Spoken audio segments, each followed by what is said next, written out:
আমার কবিতার নাম কদর রাত্রির প্রার্থনা। হে আল্লাহ, হে সমস্ত উদয় দিগন্ত অস্তাচলগামী আলোক রশ্মির মালিক, আজকের এই পবিত্র মহাজামিনীর সব রকম বরকত আমাকে দাও। আমাকে দাও সে উত্তেজক মুহূর্তের স্বর্গীয় পুলক, যাতে একটি সামান্য গুহার প্রস্তরীভূত শিলাসহ কেঁপে উঠেছিলেন মহানবী মুহাম্মদ সাল্লাল্লাহু আলাইহি সাল্লাম।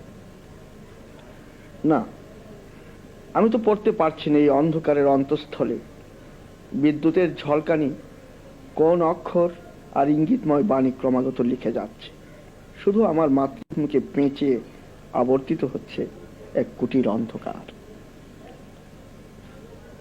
অন্ধকার যেন শয়তানের নিঃশ্বাসের উষ্ণ কালো ধোঁয়ার আবর্তিত কুণ্ডলী, আর বহুস্তর অন্ধকারের উপর চাবুকের দাগের মতো ঝলসে উঠছে অক্ষরের পর অক্ষর, ইঙ্গিতময় বাক্যের পর বাক্য। আমি পড়তে না পারলেও শব্দের তড়িৎ গুঞ্জনের নিগড় তত্ত্ব আমি জানি আমার চোখ ও হৃদয়কে তুমি সৌন্দর্যের জারকে চুবিয়ে কেন নির্মাণ করেছিলে। কেন আমি কবি, কেন প্রতিটি শব্দের জ্ঞাত অর্থের অতিরিক্ত অর্থ আমার জানা। আমরা বৃষ্টির জন্য তোমার দরবারে হাত তুললে তোমার বজ্র ও বিদ্যুৎ আমাদের অন্ধ করে দিয়েছে। আমরা বৃষ্টির প্রার্থনা করে তোমার কাছে পেলাম আমাদেরই অনুতপ্ত অশ্রুবাড়ি। তোমার বিন্দুমাত্র ক্ষুব্ধ নিঃশ্বাসে দুমড়ে মুচড়ে উড়ে গেল কত গ্রাম আর কত অসহায় মানুষের বাসস্থান।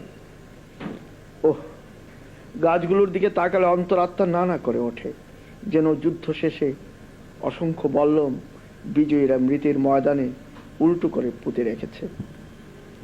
হে আল্লাহ, পবিত্রতম মহাজামিনীর অধিপতি, তুমি তো একের পাপ অন্যের ঘাড়ে বর্তাও না।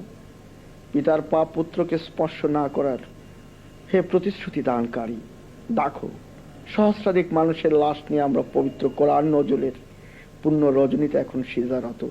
আমাদের রাজরাজরাদের পাপে তুমি যেন আমাদের ধ্বংস করে দিও না। কেন এক প্রাচীন তৌহিদবাদী জনগোষ্ঠীর স্বাধীনতার রজ্জু তুমি পরাক্রান্ত পত্তলিকদের হাতে তুলে দিতে চাও? আমরা কি বংশানুক্রমে তোমার দাস নই? আমরা তোমার নামের কোনো জেহাদেই অতীতে পৃষ্ঠ প্রদর্শন করিনি? তোমার অনুগ্রহ থাকলে আমাদের সিজদারত সন্ততিরাও রক্ত ও বারুদের সমাধুনি শেষ পর্যন্ত বেছে নেবে। এই পুণ্য রজনীতে আমাদের আবরিত স্ত্রী ও কন্যাদের সমস্ত গুনাহ প্রভু মাফ করে দাও। হে অনুকম্পার মহান অধিপতি, এই মহানগরীর ভদ্রবেশী ব্যবসা, লম্পট, হিরোইন সেবী ও ছিনতাইকারীর প্রাত্যহিক পাপের দেনায় আমরা এমনিতেই অতিষ্ঠ। এর সাথে যোগ দিয়েছে বিশ্ববিদ্যালয়ের মহান পণ্ডিতেরা। শিক্ষার প্রতিটি প্রাঙ্গণ কিশোর হত্যার মহাপাপ এখন রক্তাক্ত, পঙ্কি। প্রকৃত পাপীদের বিনাশ ত্বরান্বিত করতে তুমি কি বাংলাদেশের প্রতিটি বিদ্যাপীঠকে বিরান করে ফেলবে? এমনিতেই গ্রামে গ্রামে ধসে পড়া স্কুল বাড়িগুলোর ভেতর থেকে শেয়াল আর পেঁচার ডাকে প্রাইমারি স্কুলের আবু মাস্টারের ঘুম নেই। তার উপর তারই একমাত্র শহরে পড়ুয়া মেয়েটির গলার চেন ও হাতের বালা জগন্নাথ হলের পাশের রাস্তা থেকে ছিনতাই হলো। বুকের উপর ছুরি রেখে খুলে দে হারামজাদি, চুপ। আমরা তো চুপ করে আছি, তবু হে পরওয়ারদিগার, জানতে সাত জাগে ঢাকা বিশ্ববিদ্যালয় কি ডাকাতদের গ্রাম? বাল্যে যেমন কোন গায়ের পাশ দিয়ে নাও বেয়ে ফিরতে গেলে মুরব্বীরা বলতেন পথে যেও না, অমুকটা হলো ডাকাতের গ্রাম। প্রভু, ডাকাত, ছিনতাইকারী, পণ্ডিত, ব্যবসাদের হাত থেকে তুমি কি ইলমকে রক্ষা করবে না? রাব্বি জিদনি ইলমা, প্রভু আমাদের জ্ঞান দান করো।